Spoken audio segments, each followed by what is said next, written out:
Hello there, my flock. The Badraven here. We are doing an exciting review today of the Pacific Rim Uprising. Now, to be honest, I didn't really like the first Pacific Rim. This is a spoiler-free review, so don't be worried that you're going to hear anything. The first time I watched it was kind of a bootleg copy and couldn't really see a lot of the special effects. But I watched it later. I thought it was a lot darker. They had a lot of darker scenes in it. This one was a lot brighter movie as far as taking place during the daytime. You can see the Yeagers really good in it. It was really cool. And if you don't know what I'm talking about when I say Yeagers, these machines are called Yeagers. And there's two pilots that go inside them. They have to. It's such a big computer, like controlling all the humongous apparatus of a machine.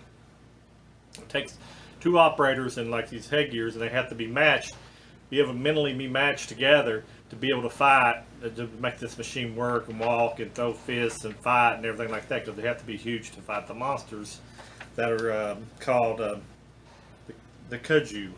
And in the first one, the Kudju had come up through a rift. The Pacific Rim had ripped open, and a lot of these creatures come from another dimension to destroy our world. So this one is taking place right after we've gotten rid of them, a few years after, and it is an action-packed movie for sure. So I'm going to go into who directed it and who's in it. All right, the director is Stephen S. DeKnight. I've not heard of what he's had in before. Also, he has a writing credit with Emily Carmichael.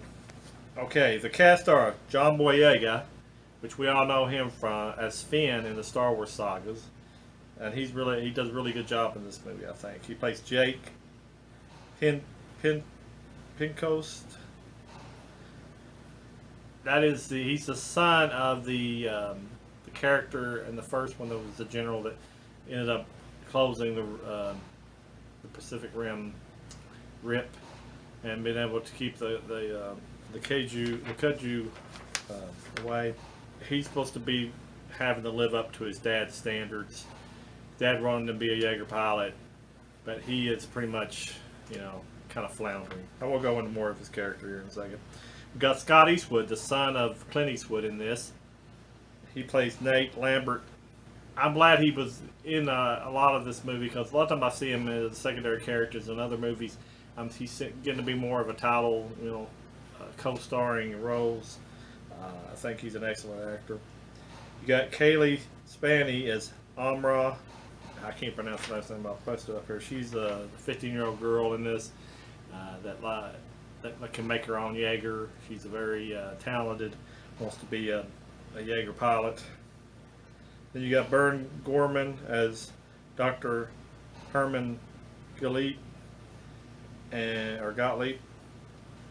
Charlie Day as Dr. Newton Geyser, and Tian Jiang as Louise Shaw. And that's the main people in this one. I won't go into every character, but to get back to the premise of the story, it's supposed to be several years after they've stopped the threat of the Kudju, and they're trying to be ready in case they come back. Well, John Boyega's character of Jake is the son of the captain that died closing the rip, and he's not handling it very well. He's dropped out of the Yeager program, or being kicked out. Basically, he's basically like a thug in a way. He's just like steals things and for food, and breaks in and steals parts from old Yeagers that have broken down over the years and sell them on the black market. He's kind of just a party guy, doesn't care about anything but himself. Your basic turnaround factor as far as it's going to be from bad to good in this movie. So it's cool to see his transformation. Excellent actor.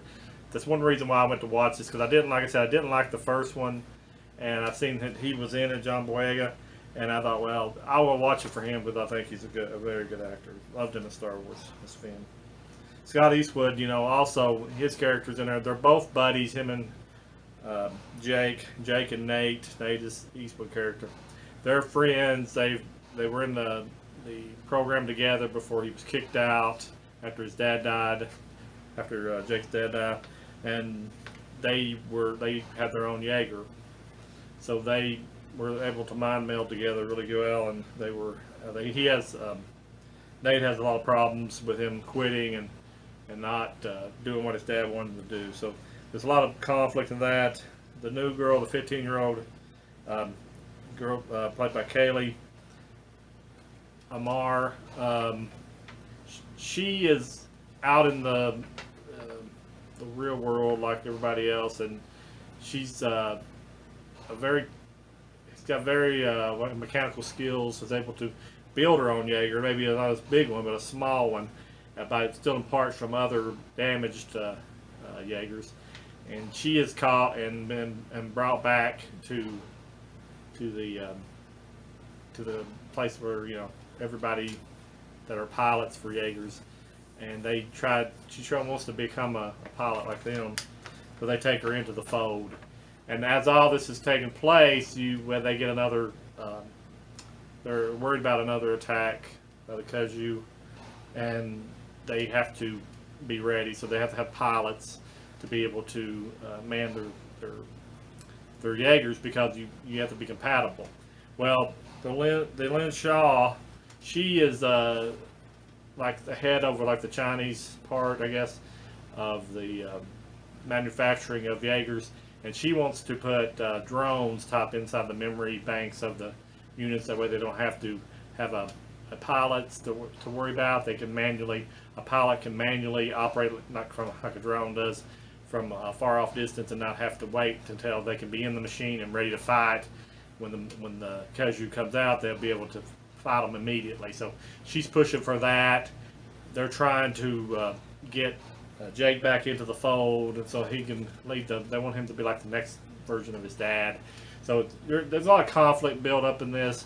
You got the other cadets that don't like Amar. There's like a lot of cadets that don't like Amar, which one girl I guess in there that don't like her. And there's a lot of conflict because she's so young, and they don't think she deserves it to be able to come walk right in and be able to be a part of the team.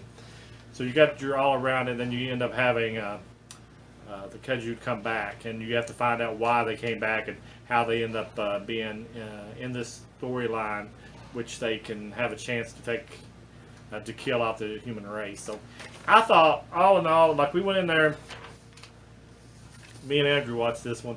We went in there and we weren't expecting much, and it had the feel of the new Power Rangers movie that came out, because you got the big Yeagers, and you got the characters inside control them like you did in Power Rangers, but you had like 4 in Power Rangers, but 2 in this. So the robots moving and fighting was really cool, kind of Transformer type, with a little bit of the Power Ranger stuff mixed in. So we thought that was cool, because we liked a lot of the Transformers movies, and we liked the Power Ranger movie, the new one. So we were kind of really excited about the actual footage, and they didn't disappoint with action. It had plenty of action throughout the movie, and it did really good special effects.